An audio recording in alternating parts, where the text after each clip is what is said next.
Patrick Bas va nous parler de la protection des images et des films. Donc Patrick est directeur de recherche au CNRS, en fait à Lille, au laboratoire Cristal. Il travaille sur la sécurité des contenus multimédia afin de proposer diverses solutions telles que le tatouage numérique pour la protection des droits d'auteur, la stéganographie ou l'authentification d'objets physiques. Et d'ailleurs, Patrick est l'auteur d'un ouvrage sur cette thématique qui est Watermarking Security Fundamentals, Secure Designs and Attacks. Et donc, je laisse la parole à Patrick pour nous parler de cette thématique. Merci Gildas. Pour introduire cette problématique, comment protéger des droits d'auteur, enfin les droits d'une image ou d'un film, je vais partir de mon cas personnel. Moi, je suis photographe amateur et comme pas mal de photographes amateurs, je me suis lancé dans ce qui s'appelle un projet 365. Donc, on fait une photo par jour qu'on va poster après sur Internet, sur des sites comme Flickr, par exemple. Ça, c'est la photo, par exemple, que j'ai prise lors d'un voyage en Finlande en début d'année. Bon, c'est une photo que moi, je trouve très jolie. Peut-être que d'autres personnes pourraient trouver très jolie. La question qui se pose, c'est de savoir si... voilà, quels sont les moyens finalement pour faire respecter ces droits d'auteur. Si à un moment donné je vois cette photo sur Rêvons, le National Geographic, est-ce que j'aurai un moyen de me faire rétribuer pour cette photo? Ce problème-là, il est vraiment d'actualité. Il faut savoir qu'il y a une étude récente qui montre qu'il y a 14 milliards de photos qui sont disponibles sur des sites commerciaux. Et parmi ces 14 milliards, il y en a 3,4 qui ne seraient pas rétribués ou seraient utilisés illégalement.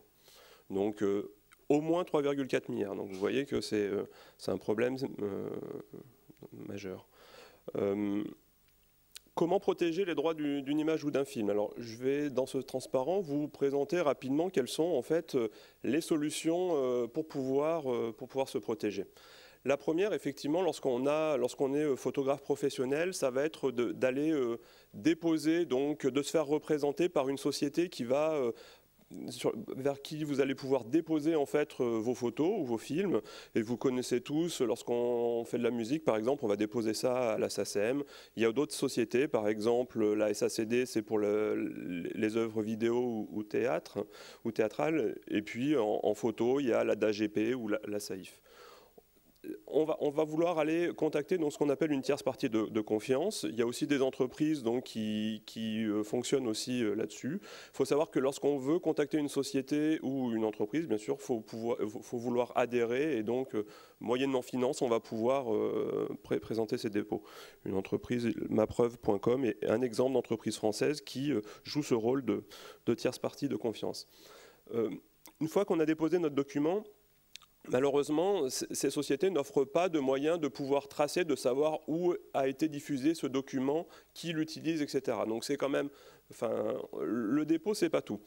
Et l'avantage de la technique là, que je vais vous présenter aujourd'hui, qui s'appelle le watermarking, on dit aussi tatouage en français, et watermarking, la traduction exacte en français, c'est filigrane, c'est l'équivalent du filigrane qu'on a sur le billet de banque. Pourquoi? Parce qu'en fait, ce qu'on va vouloir faire avec le watermarking, c'est rajouter une empreinte imperceptible, qui permet de certifier que vous êtes le propriétaire d'une photo. On va pouvoir même modifier, en fait, rajouter de l'information dans cette empreinte qui va pouvoir, par exemple, gérer un système de licence. Si vous vendez une photo à tel magazine, vous pouvez dire, vous allez distribuer cette photo avec une empreinte particulière qui va permettre de savoir que cette photo a été diffusée à ce magazine précis. Donc, pour résumer, en fait, en termes de la définition du watermarking, c'est l'insertion d'une empreinte robuste et imperceptible dans un contenu. Ok. Qu'est-ce qu'il faut? Donc, quel est le cahier des charges? Donc, la première, je viens de la dire, c'est l'imperceptibilité. Si vous marquez en gros votre nom, ben, d'une part c'est moche et d'autre part c'est pas sûr du tout parce que n'importe qui avec Photoshop pourra enlever le nom et le faire disparaître. Donc c'est pas la bonne solution. Là il faut que ça soit invisible pour que la première attaque qui consistera à enlever en fait le symbole en fait ne soit pas possible. Pour cela, en fait, on va modifier le contenu. Lorsqu'on parle d'image, vous savez tous que des images sont comptées sur des pixels, et ben on va modifier très légèrement les pixels de l'image, d'accord, mais de manière imperceptible. La deuxième, c'est la robustesse. On veut pouvoir retrouver le watermark après différentes opérations usuelles comme du traitement, donc par exemple de la recompression, mais ça va être aussi de l'édition, fenêtrage, vous allez vouloir sélectionner une partie de l'image uniquement, il faut que le watermark soit présent là-dedans. Et éventuellement, ultimement, on va vouloir par exemple, là je vous montrerai tout à l'heure, mais le test assez difficile, c'est d'imprimer votre image et puis de la rescanner et de retrouver le tatouage qui est bien sûr invisible. La troisième contrainte, elle est aussi très importante, c'est la sécurité. D'accord ? Il faut qu'un adversaire qui cherche à attaquer votre système, qui cherche à enlever votre watermark, ne soit pas capable de le faire. Donc, à moins que, effectivement, si l'image devient inexploitable, si elle est tellement distordue que finalement on ne peut plus retrouver le tatouage, là, à ce moment-là, c'est moins grave. Voilà donc les trois contraintes. Comment ça marche en pratique ? Alors, dans ce slide, je suis censé vous expliquer beaucoup de choses. Alors, ce qu'il faut comprendre, c'est que le watermarking, ça dépend des sciences de l'ingénieur que vous connaissez peut-être pas forcément, parce que c'est beaucoup moins populaire que la physique ou les mathématiques, c'est ce qu'on appelle le traitement du signal. Et en fait, le traitement du signal, c'est vraiment à cheval entre la physique et les mathématiques. L'objectif du traitement du signal, principalement, c'est de traiter des signaux qui proviennent de capteurs comme ce microphone, comme un appareil photo, donc le capteur d'un appareil photo, comme celui d'une caméra. Et pourquoi on a besoin de traiter ces signaux? Parce que c'est des signaux qui souvent sont bruités, qui vont contenir beaucoup de bruit. Donc on va vouloir par exemple enlever le bruit qui proviendrait d'un capteur. Voilà, donc ça c'est la science du traitement du signal. Dans notre cas, dans le cadre du watermarking, en fait, on va vouloir rajouter une information, rajouter un bruit qui va nous permettre d'identifier donc notre contenu. Je vous l'ai déjà dit, la puissance du watermark doit être très faible. Et puis, pour pouvoir empêcher qu'un adversaire enlève le watermark, on va utiliser un système comme en cryptographie de clés secrètes. Vous allez utiliser une clé. Pour pouvoir être robuste à différentes attaques, il va falloir insérer le watermark dans toute l'image. Dans tous les pixels, mais c'est aussi, donc là, un signal peut avoir une décomposition fréquentielle, une représentation fréquentielle, on va vouloir le mettre dans toutes les fréquences de l'image. D'accord ? Et puis après, d'un point de vue pratique, suivant le cas pratique, on va vouloir soit détecter le watermark en utilisant aussi l'image originale ou non. Souvent, dans la plupart des cas, en fait, c'est ce qu'on appelle une détection en aveugle. On n'a pas besoin. Peut-être juste, si j'ai 2 secondes, je vais... Alors attendez, est-ce que ça marche? Oui, ça marche. Vous expliquer un petit peu d'un point de vue mathématique comment ça se passe pour insérer un watermark. Alors, on va utiliser une image. Votre image, c'est un tableau de pixels et vous allez pouvoir le représenter comme un vecteur qui va avoir autant de dimensions que de pixels de l'image. D'accord? Donc vous allez avoir en fait un vecteur que je vais appeler un vecteur X, qui va être ici. Et puis, pour pouvoir insérer, alors là, je vous montre ce qui se passe en 2D, mais en fait, ça va se passer en n dimensions. Alors, quand on parle d'une image d'1 million de pixels, c'est un peu difficile de représenter un espace à 1 million de dimensions. Mais donc, en 2 dimensions, qu'est-ce que ça donne? On va utiliser une clé secrète que je vais appeler K. Ça marche ou ça marche pas? Si ça marche. Et puis, à partir de cette clé K, en fait, on va pouvoir construire une région dans notre espace à grande dimension. La région, typiquement, ce qu'on utilise, et je vous montrerai après, c'est un cône, et en n dimensions, c'est donc un hypercône.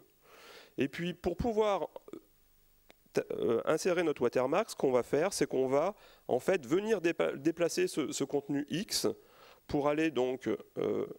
ça vient de disparaître, bon, très bien. Je vais le refaire rapidement. Donc là, j'ai X, là, j'ai K. Je vais venir, en fait, dans mon hypercône, en rajoutant donc un watermark que j'appelle W pour créer en fait un contenu Y.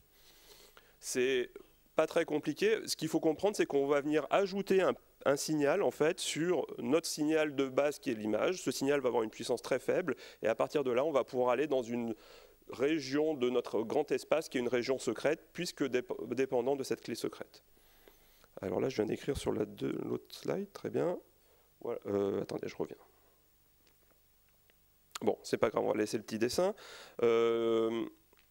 Quelles sont les solutions qui existent? Donc, il faut savoir que le watermarking, c'est né à la au début des années 2000 et que ça a maintenant plus de 20 ans. C'est plutôt en 1995, donc ça a maintenant plus de 20 ans. Et il y a beaucoup d'acteurs qui existent, et notamment parmi ces acteurs, il y en a beaucoup qui sont français. Il y a eu une école watermarking et j'en fais partie. Moi, j'ai soutenu ma thèse en 2000 et j'ai plein de collègues qui ont aussi soutenu leur thèse à l'époque et qui sont soit donc Content Armor, c'est une émanation, une spin-off de Technicolor qui est spécialisée dans le tatouage vidéo, dans le watermarking vidéo. L'IRT Bicom aussi propose aussi une solution de watermarking vidéo, et aussi donc les deux premières sont situées à Rennes. Enfin, la marque, c'est une société qui, elle, s'occupe de tatouer, de watermarker des images, et aussi en France. On a d'autres acteurs comme donc une société qui s'appelle Netsguard Kuldevski, qui se trouve, elle, en Hollande. Sa spécialisation, c'est de tatouer des films qui sont diffusés dans des salles numériques, pour pouvoir après identifier ce qu'on appelle des screeners. Si vous venez avec votre camcorder pour pouvoir enregistrer, ben, on va pouvoir savoir quel film, enfin, quelle est la salle qui a fuité cette information, parce qu'il y aura un watermark qui permettra d'identifier en fait la salle utilisée. Une autre entreprise connue, c'est une entreprise américaine qui s'appelle Digimark. Eux, ils sont connus parce que c'est les premiers qui ont vendu des plugins à des logiciels comme Photoshop pour insérer un watermark dans des images. Et puis enfin, donc, une autre société américaine qui s'appelle Verance, qui, elle, est spécialisée dans le watermarking audio, et notamment sur la protection des Blu-ray. Donc, je vais passer maintenant à deux exemples. Donc, je vais vous parler en fait de deux de ces solutions-là, qui sont d'une part la marque, et puis ensuite de la protection Verance. Alors, je vais vous expliquer un petit peu comment ça fonctionne. Donc, voilà. Vous allez venir, donc je vais venir avec ma photo, et puis je vais venir déposer donc cette photo sur le site de l'entreprise de la marque, qui s'appelle imatag.com. C'est un site qui est ouvert avec des versions bêta, hein, c'est une toute petite start-up. Donc ce faisant, lorsque vous déposez votre photo sur le site, eh bien, vous allez avoir un algorithme qui va faire deux choses. Cet algorithme va dans un premier temps extraire des empreintes sur votre image pour pouvoir la reconnaître facilement, mais aussi insérer un watermark dans votre image. Donc, une fois que l'image aura été watermarkée, ben, vous pouvez à ce moment-là la diffuser, parce que vous aurez un moyen de prouver que cette image vous appartient. Je vais vous montrer juste après. Qu'est-ce qui se passe maintenant lorsque vous récupérez des images? Ici, l'entreprise, elle, va scanner des images sur Internet et est capable de scanner plusieurs millions d'images par jour. Ça veut dire que si vous êtes photographe professionnel, vous pouvez demander à cette entreprise de scanner par exemple différents sites de presse pour savoir si on utilise vos images à votre insu. Et donc l'algorithme va vous donner différentes informations, l'algorithme de reconnaissance et de détection, notamment savoir si une image similaire a été retrouvée dans leur base. Et puis ensuite, savoir si le watermark est présent, donc si la reconnaissance est certifiée. Ça, c'est important parce que ça va permettre de donner une troisième information qui serait éventuellement une licence d'utilisation. Si je prends une photo qui est très belle, éventuellement, je voudrais la vendre à plusieurs agences d'images. Et à ce moment-là, vous pouvez donner une licence d'utilisation par client. Et ensuite, donc, l'idée, c'est de pouvoir savoir si à un moment donné, cette image vous échappe, vous saurez d'où vient la fuite, parce que vous saurez qui a laissé fuiter cette image sur un réseau non plus maîtrisé.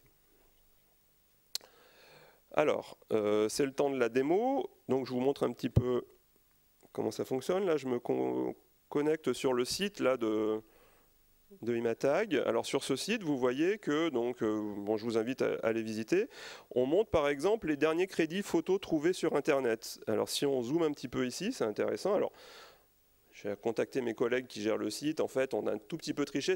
Cette image-là a été détectée pas aujourd'hui, mais hier. Mais on voulait qu'elle apparaisse ici pour les besoins de la démo. Donc vous voyez, cette image, c'est une image qui vient en fait d'un catalogue d'images qui s'appelle Roger Violet et qui est utilisé par le CNRS. Donc lorsque vous êtes propriétaire de ce catalogue, c'est intéressant d'avoir ce genre de notification. Si maintenant je me rends sur la page, eh ben, c'est intéressant de voir dans quelles conditions elle est utilisée. Alors j'avais un petit peu peur. Je me suis dit, est-ce que... En fait, c'est très rassurant parce qu'on voit que cette image est créditée, donc crédite le catalogue d'images Roger Violet, donc, et puis le photographe qui a pris la photo. Donc le CNRS travaille en toute légalité, ce qui est rassurant. Voilà. Donc après, je vais vous montrer. Alors il faut que je retourne sur la page d'Imatag. C'est pas ça du tout. Voilà. Qu'est-ce que je peux faire en fait ici? Ben, je peux protéger mes photos. Et par exemple, ici, moi j'ai déjà les photos de mon projet 365, en fait, elles apparaissent ici. Maintenant, ce que je peux faire aussi, c'est si je trouve une photo dans la nature, on va dire, rechercher cette photo pour voir si elle m'appartient. Donc c'est ce que je vais essayer de faire ici avec cette démo. C'est vraiment le truc le plus dur qu'on peut faire en tatouage, c'est d'essayer de retrouver donc, le tatouage dans... Donc c'est pas impossible que ça ne marche pas, mais normalement ça devrait marcher, on va regarder. Alors, vous m'entendez encore? Donc, là, en fait, vous avez en fait ici une impression avec deux images. Celle du haut, en fait, c'est l'image originale. C'est celle que j'ai déposée sur le site et qui ne contient pas de tatouage. Donc, je vais te donner le micro parce que hop. Donc là, je fais en fait l'acquisition de cette image-là, et puis je vais la soumettre au site. Donc la soumission est en train de s'effectuer. Et là, donc ça prend un tout petit peu de temps, mais vous voyez donc que le site reconnaît cette image comme étant dans sa base. D'accord? Donc ça donne déjà une bonne information. Mais si j'avais voulu vendre cette image à plusieurs personnes, là c'est l'image originale, donc je n'ai pas d'informations sur possiblement une licence d'utilisation. Donc ça c'est par contre quelque chose qui est faisable avec la deuxième image, qui est ici. Donc vous voyez, là j'étais sur cette image-là, alors au passage, donc celle-là, c'est une image, quoi, et puis ici, c'est encore, voilà, éventuellement vous pourrez regarder, mais l'insertion est vraiment imperceptible, hein, c'est vraiment... donc là, je vais soumettre cette photo-là, donc cette fois-ci, c'est la photo qui a été watermarkée donc, au site. Comme précédemment, il va être capable de la reconnaître. Et puis, voilà, ce que vous voyez, ce qui est intéressant ici, c'est que vous voyez que là, sur cette image-là, en fait, on a le message photo certifié qui apparaît. Donc là, je suis capable de montrer une preuve comme quoi ma photo, en fait, contient bien un watermark que j'ai inséré. Donc voilà un petit peu, je vais retourner à ma place, du coup, voilà pour cette première démonstration. Merci.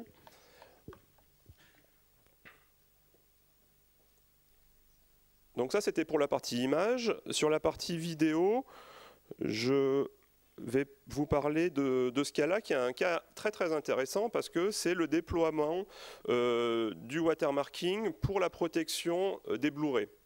Donc la plupart des Blu-ray en fait ont un système de protection et notamment c'est implémenté, cette détection de watermark elle est implémentée sur beaucoup de lecteurs Blu-ray, notamment toutes les Sony PlayStation. Donc vous comprenez un peu l'importance.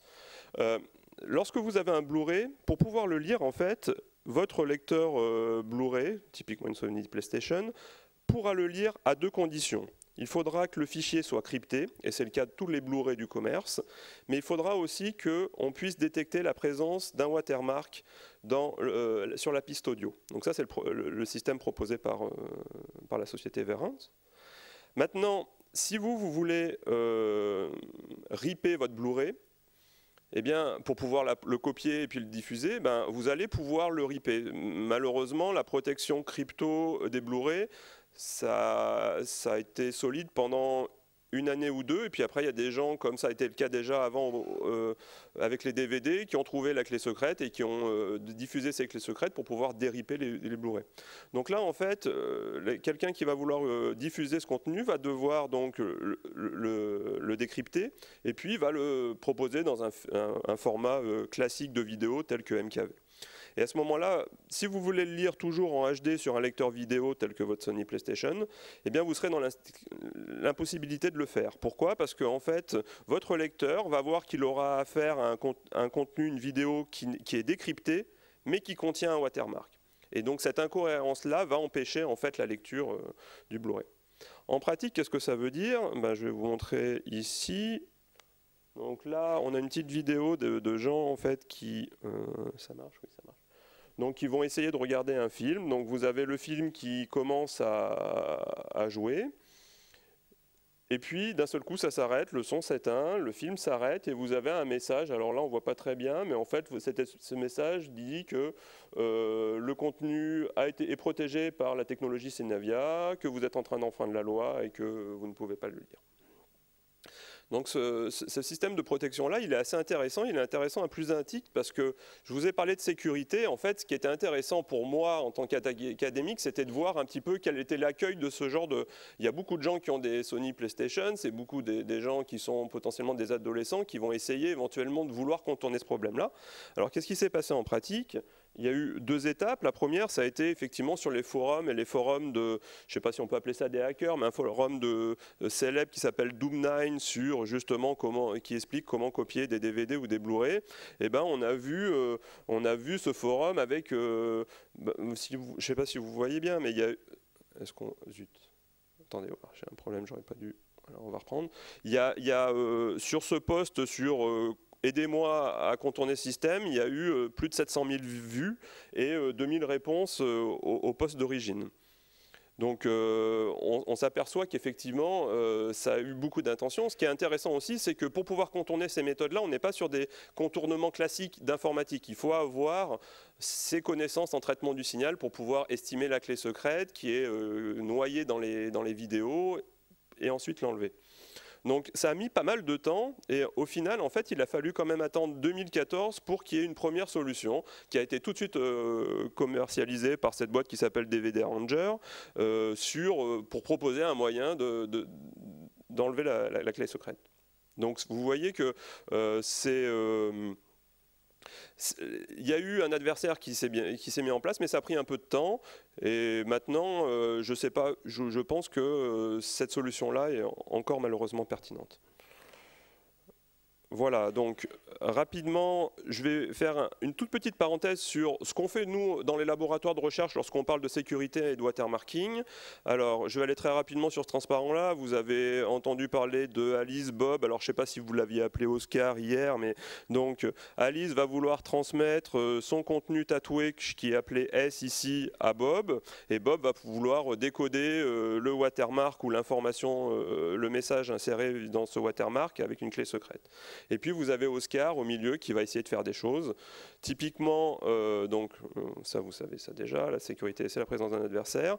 On va, quand on va vouloir faire une analyse de sécurité sur un schéma de watermarking, on va vouloir appliquer ce qu'on appelle le principe de Kharkov, que vous connaissez sûrement, qui stipule que tout est connu sauf la clé secrète. Donc on part du principe que l'adversaire connaîtra exactement comment fonctionne le schéma de tatouage, à la fois de watermarking, à la fois en codage et décodage.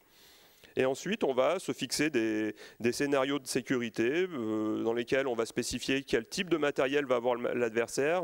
Est-ce qu'il va avoir, par exemple, à sa disposition des images originales et des images tatouées, ou uniquement des images originales, ou uniquement des images tatouées, je veux dire, ou éventuellement, est-ce qu'il va connaître l'information qui sera insérée dans l'image. Et en fonction de ça, eh ben, nous, en tant que chercheurs, on va se fixer des objectifs qui vont être, par exemple, quelle est la sécurité d'une méthode de tatouage. Ça sera via souvent des calculs de complexité. Est-ce que ça va être difficile de casser cette méthode ou pas? Et puis aussi, comment estimer la clé secrète concrètement. Alors, on aime bien aussi donc se challenger dans le monde académique et notamment avec mon collègue Teddy Furon de l'INRIA, on a organisé en 2008, je crois, un contest qui s'appelait Break or Watermarking System, dans lequel en fait on proposait aux participants de télécharger des images tatouées et d'effacer le tatouage tout en minimisant la distorsion de l'attaque. D'accord ? Donc c'était très simple, il suffisait de récupérer les images, de les bidouiller, donc plus ou moins intelligemment, de les resoumettre sur le serveur, et puis le serveur vous donnait 2 informations. D'une part, si le tatouage était encore présent ou pas, et d'autre part, si la distorsion, donc on avait une mesure d'erreur quadratique moyenne classique pour pouvoir mesurer la distorsion, si la distorsion était importante ou pas. On a envisagé 3 scénarios, je ne rentre pas vraiment dans les détails, mais la première c'était vraiment de benchmarker la robustesse, où on avait uniquement 30 attaques par jour. Le deuxième scénario c'était de benchmarker des attaques par oracle, où là le nombre d'attaques est limité, et du coup l'adversaire peut faire beaucoup plus de choses, il peut essayer d'optimiser son attaque vraiment, parce qu'il peut soumettre autant d'images qu'il veut. Et puis le troisième c'était sur la fuite d'informations. Si je donne à un adversaire 10 000 images tatouées avec la même clé secrète, en utilisant la même clé secrète, est-ce qu'il est possible pour lui de l'estimer pour pouvoir ensuite enlever le watermark. juste deux petits exemples. Donc, voilà le type de résultat qu'on a. Alors, est-ce qu'on voit bien? Je ne sais pas. Si vous êtes loin, vous allez peut-être... Donc, l'image tatouée à gauche, en fait, bon, c'est une image normale. Et l'image de la meilleure attaque après ce contest Bose à droite, eh ben, c'est une image qui est devenue beaucoup plus floue, qui est vraiment inexploitable, ou alors il faut vraiment la regarder très très loin pour pouvoir la voir exploitable. Donc ça veut dire que l'algorithme qu'on avait proposé était robuste. Ça, je ne sais pas si je vais rentrer dans les détails, mais juste rapidement, ce que je vous ai parlé tout à l'heure d'un hypercône, là, la clé secrète, en fait, c'est l'axe de l'hypercône, elle est ici, et là, vous avez... Oula, je ne suis pas très fort. Voilà. Ici, vous avez la frontière de l'hypercône, d'accord? Vous avez l'axe ici. Et ce qu'on voit... Ah, mais on ne voit pas très bien. Bon. Il y a plein de petits points, notamment qui sont localisés ici, ici et ici. Et là, c'est les essais qu'a fait l'adversaire sur un scénario attaque par oracle. Donc on voit qu'il y a eu énormément d'essais qui ont été faits autour de la frontière.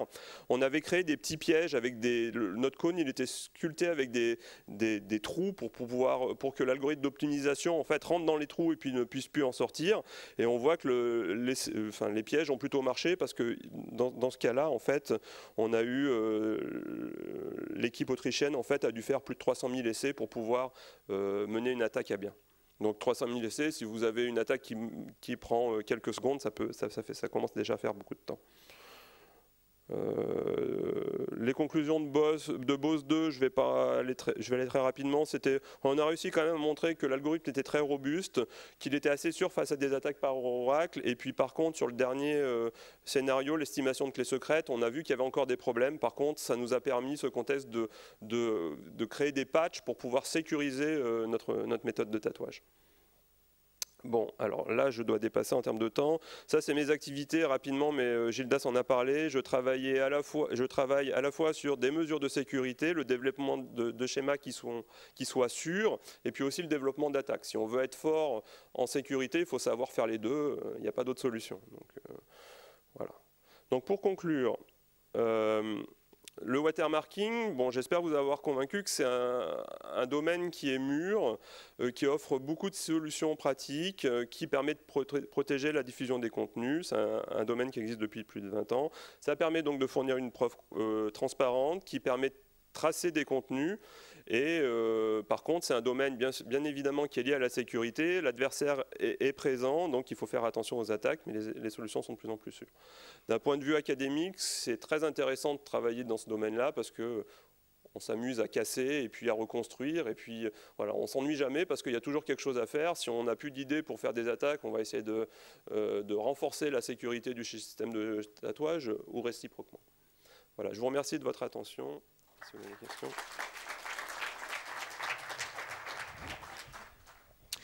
Voilà, merci beaucoup Patrick pour cette présentation. Des questions dans la salle? Oui. Est-ce que c'est admis? Je suis pas forcément. Enfin, moi, ce que je peux vous dire, c'est ce que je fais, mais je suis pas du tout juriste, donc je sais pas. Je pense que le minimum des choses, effectivement, c'est de créditer l'auteur. Après, s'il y a une vraie licence d'exploitation sur l'image, eh ben, il faut normalement.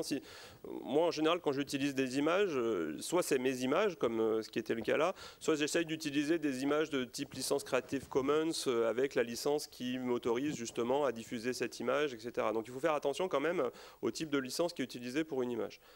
Là encore, je ne suis pas du tout expert, je ne suis pas du tout juriste, donc après, mais le minimum, effectivement, c'est de créditer les personnes. Et là, dans le cadre de l'exemple du site du CNRS, je pense qu'il y a eu une version d'argent pour pouvoir, où en général, en fait, les sites vont avoir des abonnements à des bases d'images, donc il y a quand même une transaction financière qui est faite pour pouvoir exploiter l'image.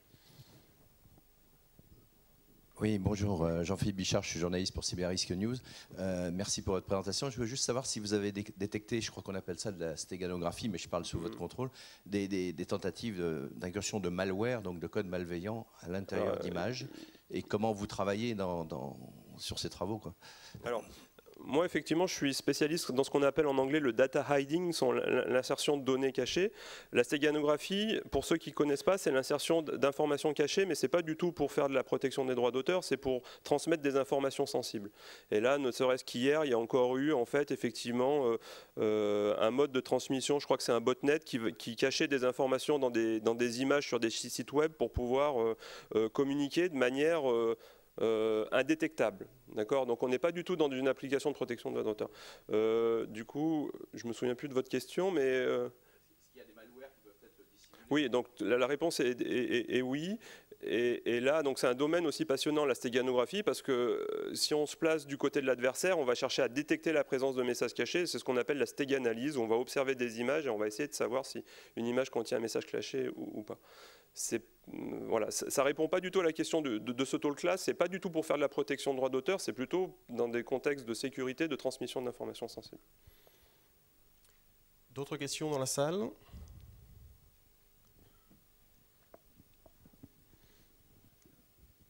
Oui, je fais le lien avec la présentation précédente. Est-ce qu'il est possible justement sur des cartes d'identité de mettre un tag qui permettrait de certifier que le document d'identité il est le bon ?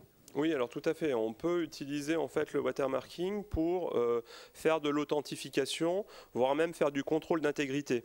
Je vous ai expliqué tout à l'heure qu'en fait on va modifier tous les pixels de l'image, donc on pourrait éventuellement savoir si dans une zone de l'image, si le watermark n'est pas présent, bah, ça voudrait dire que cette zone-là a été modifiée. D'accord. Alors, d'un point de vue opérationnel, ce qui est un petit peu compliqué, c'est que il faut être actif, hein, il faut pouvoir avoir l'image originelle à la base et puis pouvoir la modifier. Maintenant, c'est utilisé effectivement pour des applications de type authentification ou contrôle d'intégrité. Pour l'authentification, il y a aussi d'autres solutions, bien sûr. Hein. Est-ce que c'est vraiment intéressant? La question qu'il faut se poser, c'est est-ce que c'est vraiment intéressant pour faire de l'authentification de mettre quelque chose qui soit invisible? L'important, c'est que ça soit non clonable. C'est surtout ça la propriété qu'on cherche à avoir. Donc, voilà, la question se pose. Alors, tu nous as parlé des attaques, hein, et en particulier, tu avais mis en place un challenge pour essayer de proposer la meilleure image telle qu'elle ne soit plus reconnue comme étant tatouée. Ma question, c'est est-ce que ce type d'attaques, elles sont totalement automatisées ou est-ce qu'on peut les améliorer en fait en paramétrant par un humain en fait l'attaque? Ça dépend de notre scénario de sécurité. Là, dans le cadre du challenge Bose, en fait, on pouvait jouer en fonction de la réponse. En fait, effectivement, il y avait un petit peu de tournage de boutons parce qu'on pouvait voir si l'image était, si le watermarking était non détecté, et auquel cas, essayer d'améliorer notre attaque pour avoir une qualité qui soit meilleure. Tout dépend après du scénario. L'attaque que j'ai montrée là sur les Blu-ray, c'est une attaque qui est automatisée. Parce qu'on ne va pas pouvoir modifier chaque image du Blu-ray. Là, on parle d'audio, donc on ne va pas pouvoir modifier chaque seconde à la main d'un film qui dure 2 heures. Donc, mais ça dépend vraiment du contexte, je pense que. Et on rentre toujours dans ces scénarios de sécurité qui sont liés à la puissance de l'adversaire, aux moyens qu'il a et aux objectifs qu'il se donne, quoi. D'autres questions dans la salle? Oui, devant.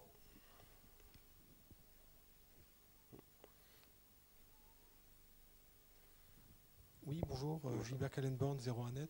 Donc, vous avez parlé de DVD Ranger. Est-ce que vous avez vu un résultat de DVD Ranger au niveau de la qualité? Qu'est-ce que ça donne? Non, moi, je ne suis pas allé... J'essaye de ne pas trop mettre le doigt là-dedans, mais non, mais ça m'intéresse aussi, mais c'est juste que j'ai l'impression que c'était bon. Sur les forums, il y a eu beaucoup, ils ont fait de la pub hein, sur des forums officieux, mais globalement, j'ai l'impression que ça marche bien, et la techno, elle existe déjà depuis 2 ans, en fait.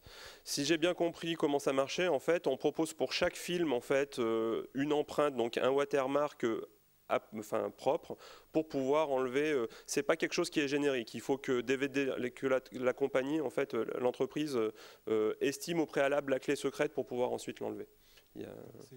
Je suppose que c'est totalement illégal. Donc cette société n'est pas poursuivie. C'est une société coréenne, donc sud-coréenne. Donc après, mais on peut payer, je sais plus combien ça coûte, $50, quelque chose comme ça. Très bien, bien merci. S'il n'y a pas d'autres questions, on va s'arrêter ici pour cette session.